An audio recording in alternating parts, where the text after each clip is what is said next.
Tunataka mumuombe na muunge mkono.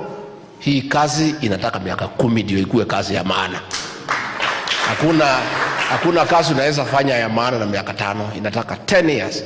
Ndio ile miaka 5 ya kwanza ni kupanga vizuri. Sasa pale mwisho, si mnajua Mwai Kibaki aliingia tamu ya kwanza ilikuwa matatizo mingi. Si tamu ya pili atumalizia kila kitu. So tunaomba vile mpatie Rais William Ruto miaka yake 10, hata huyu Karinda mpatie yake 10, apange kazi ya Embu, apange vizuri, sisi tumuunge mkono. Si ndio? Kuna watu wanasema hii serikali sijui nini.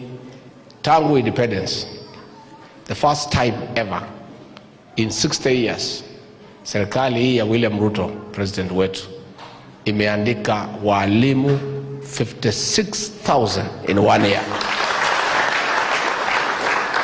Ndio wasomesha watoto wetu.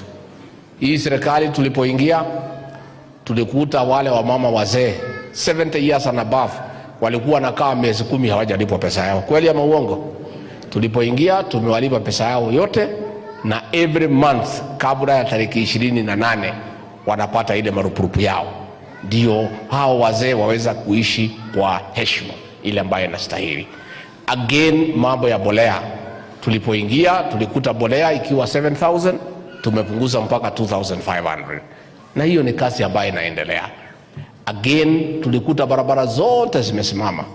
Hata hiyo barabara umesema Mikinduri mpaka Kianjukuma, tulikuta mabarabara zote zimesimama. Na mimi niseme kwa hii maneno ya uchumi.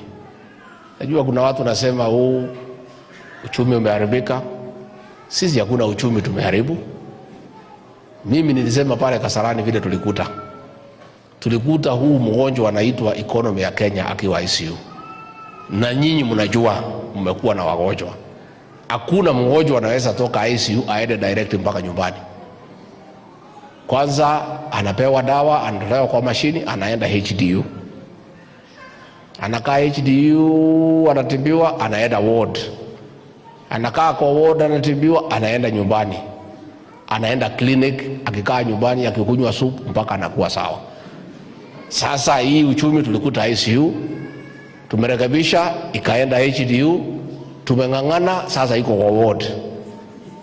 Ikifika mwaka ujao ataenda nyumbani.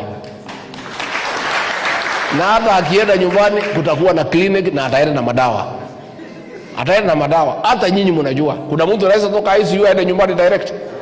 Sasa hii watu nataka mgonjwa atoke ICU asubuhi afike nyumbani saa 8.